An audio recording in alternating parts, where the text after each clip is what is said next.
Kamu mau tak kasih vitamin, makan pohon khuldi. Nanti kalau kamu makan itu terus abadi. Jadi terus setan, Nabi Adam mulai ragu ya, tapi Allah melarang saya makan pohon khuldi itu, sajaratul khuldi itu. Kamu tidak usah cari tafsirnya, itu anggur, apa ketela, apa duren, itu namanya orang kurang penggawean itu. Itu gak penting. Ketika Allah tidak jelaskan detail itu berarti detailnya itu tidak penting. Kamu sok penting nyari itu apa itu. Allah saja tidak menjelaskan, kok kamu yang manusia mau menjelaskan.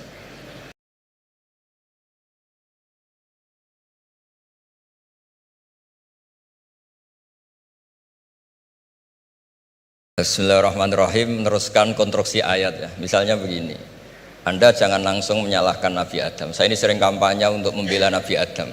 Karena banyak kiai yang cerita Nabi Adam itu salah melulu. Nanti kan kita di surga kan nggak perlu ngajukan kredit, nggak perlu punya istri cantik yang minta ke mall. Karena kelebihannya bidadari itu cantik, nggak minta belanja. Sudah gitu di madu juga nggak protes. Tapi kalau di dunia itu sudah minta belanja, di madu protes. Jadi tapi kenapa Nabi Adam akhirnya keluar dari surga dan kita menyalahkan hanya demi kepentingan supaya tadi punya istri cantik, tidak minta uang apa belanja dan boleh dipoligami mau maksudnya. Di konstruksi ayat itu tidak ditampakkan, tapi semua ahli tafsir tahu. Misalnya fadallahuma bihurur, setan menipu Adam dan Hawa dengan curang. Hurur itu nipu. Jadi kalau ngaji nipu itu mulai dulu itu ya gurunya setan itu. Jadi Nabi Adam itu di surga dengan penuh limpahan anugerah. Buah apa saja ada, makanan apa saja ada, enggak bayar. Tempat mewah leg juga enggak bayar. Kalau Anda di hotel leg sedikit aja bayarnya minta ampun. Akhirnya setan itu pura-pura nangis terseduh-seduh. Akhirnya Nabi Adam menghampiri. Kenapa kamu nangis? Saya ini iba sama kamu, kasihan. Nikmat yang begini nikmat, pada akhirnya Anda ini mati. Karena Anda manusia, pasti mati. Kasihan sudah senikmat ini kemudian Anda mati. Pura-pura nangis, jadi lama ya nangis, acting itu. Akhirnya Nabi Adam tanya, lalu solusinya gimana? Ya terus setan tinggal numpangi. Hal adulluka ala syajaratil khuldi wa mulkil la yafla. Kamu mau tak kasih vitamin, makan pohon khuldi. Nanti kalau kamu makan itu terus abadi. Jadi terus setan, Nabi Adam mulai ragu ya, tapi Allah melarang saya makan pohon khuldi itu, sajaratul khuldi itu. Kamu tidak usah cari tafsirnya, itu anggur, apa ketela, apa duren, itu namanya orang kurang penggawean itu. Itu gak penting. Ketika Allah tidak jelaskan detail itu berarti detailnya itu tidak penting. Kamu sok penting nyari itu apa itu. Allah saja tidak menjelaskan, kok kamu yang manusia mau menjelaskan. Akhirnya Nabi Adam tanya, apa betul Allah itu melarang saya makan itu? Terus Allah cerita, wa qasamahuma inni lakuma laminan nasihin. Terus setan itu cerita, demi Allah saya tahu info terbaru bahwa sekarang nggak apa-apa. Jadi hukum terbaru itu. Singkat cerita Nabi Adam makan. Ketika makan, berarti setan salah karena menipu Nabi Adam, Adam salah karena makan pohon khuldi tadi. Apa yang terjadi? Allah manggil Nabi Adam. Adam, kenapa kamu makan itu? Bukankah pohon-pohon yang lain, buah-buah yang lain itu cukup? Kenapa kamu makan yang saya larang itu? Terus jawab Nabi Adam ini yang unik, yang kita harus bela Nabi Adam ila yaumil qiyamah. Wa izzatika ya Rabbi ma adzunnu anna ahadan yahlifu bika kadiban. Demi kehormatanmu ya Allah, ketika engkau disebut oleh setan, saya tidak pernah mengira ada orang berani mencatut nama engkau kemudian dia bohong. Loh, ini contohnya Pak Fajar ini sama temannya yang paling sering bohong itu dia nggak percaya, tapi meskipun sering bohong kalau dipanggil Pak Rektor ngecek ulang apa enggak, kalau kalimatnya dipanggil Pak Rektor pasti nggak ngecek ulang, meskipun teman yang sering bohong pasti langsung nyari Pak Rektor. Saya misalnya sebagai murid Mbah Maimun punya teman yang sering bohong sekalipun, terus bilang Gus dipanggil Mbah Maimun, pastilah langsung ke sana karena disebut nama itu orang sudah tidak berpikir jelimet.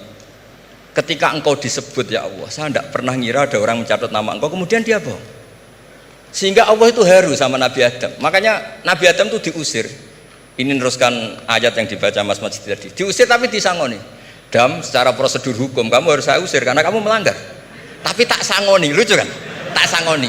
Kamu baca ini ya. jadi unik.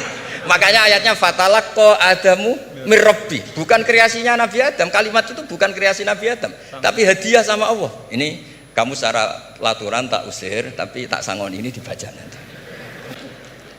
Tapi Nabi Iblis tidak disangoni. Karena memang dia penipu betul. Sudah gitu akting pura-pura nangis, pura-pura ini itu.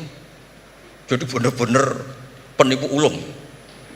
Makanya sekarang pun kalau penipu itu memang harus sopan, harus nangis. Itu cara untuk karena sanatnya penipuan memang begitu, sanat awalnya memang begitu. Pura-pura nangis, terus pura-pura itu. Jadi itu memang cara paling efektif untuk apa? Nipu. Ada sanatnya. Ada sanatnya. Nah, lalu kenapa ada hadis mangqala la ilaha illallah dakhalal jannah? Ini terakhir terus nanti Mas Masdi ngendikan terus doai sekalian. Perintah sahibul bait, bukan permintaan, perintah.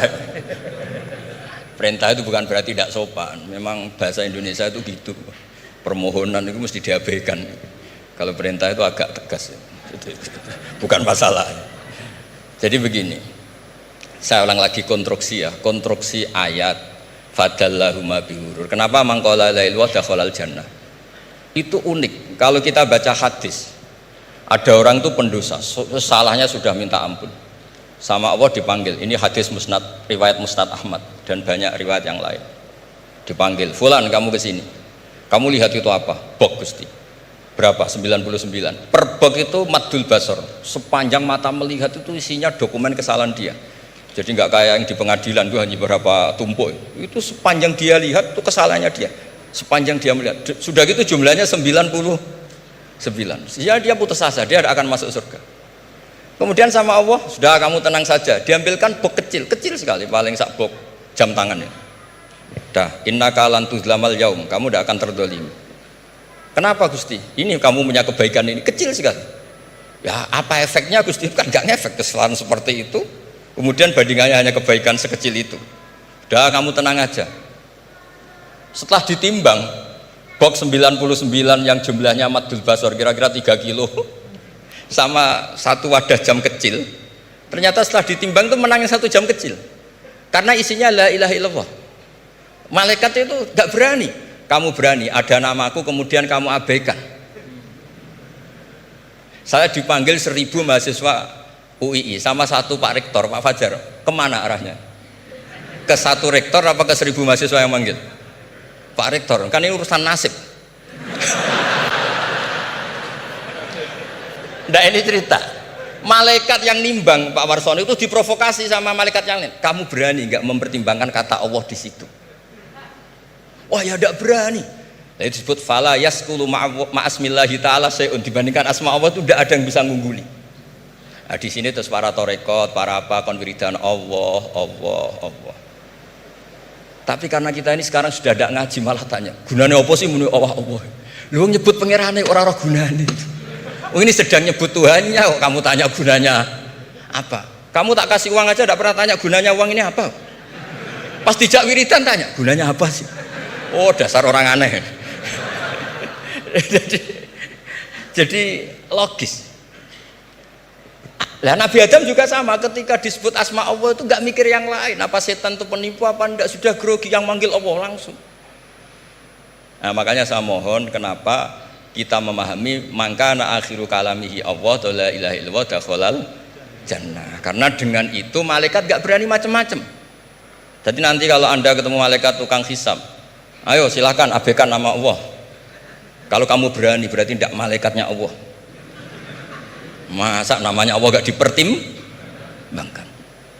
Ya tadi misalnya dosen-dosen UI ada undangan seminar menjanjikan, enggak seminar menjanjikan tapi yang manggil rektor, milih mana? Kira-kira saja milih rektor kan? Karena ini nasib berkelanjutan kan kalau seminar kan. Apalagi ini asmane Allah. Nah, makanya Nabi ngendikan fato satis sijilat wasakula ismuwah. Kemudian bok kesalahan tadi jomplang kalah.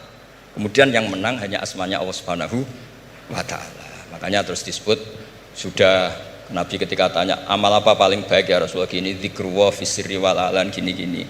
Dan kamu mati dan kamu hidup, walisanu katordun, kamu harus selalu ingat Allah Ta'ala. Lah dene saya sekarang itu sudah biasa ingat Allah terus disuruh ingat rektor, ya muga-muga itu tugas dari Allah juga. Saya tidak tahu apa benar apa tidak tahu. Tapi yang jelas saya tidak jenis orang yang apa ya, terus nganggep apa dunia penting betul, tapi yo penting lah gue sanggup mati. Tapi yang jelas supaya sampean ngerti madhab saya, karena ini ngaji dan saya punya niat baik, maka saya ungkapkan cara berpikir saya. Jadi sampean tidak usah kaget, mungkin namanya kan mengabaikan kesalahan, cara berpikir nggak gitu. Kita punya riwayat sahihah bahwa ketika malaikat mengabaikan semua kesalahan ini karena nggak berani memperbandingkan asmane Allah dengan yang lain. Makanya disebut di akhir hadis fala yaskulu ma'asmillahi ta'ala syai'un. Ketika sudah nyebut Allah harus dianggap selesai. Enggak boleh habis nyebut Allah mau mati kredit, enggak boleh. BPKB di bank ini enggak boleh. Nanti akhir hayatnya bilang BPKB bukan Allah. Enggak harus kata Allah itu mengunci. Disebut akhiru kalami. Lah kalau sampean tanya, kenapa itu menjadi penting? Karena tadi malaikat tidak akan memperbandingkan Allah dengan yang lainnya. Makanya ketika ulama-ulama sufi, kalau kamu habis salah istighfar, nanti di sohifah kamu akan ditulis habis salah, salah. Terus di belakang ditulis, tapi setelah itu dia bilang astagfirullahaladzim. Nanti malaikat tinggal aja kamu teror, kamu mempertimbangkan Allah apa yang itu.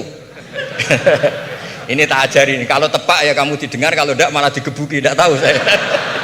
Tapi itu ijazah resmi nih hari ini. Hadisnya akurat. Ijazah. Nggih ngoten mawon kon kesuwen kepinteran nyanyi kula.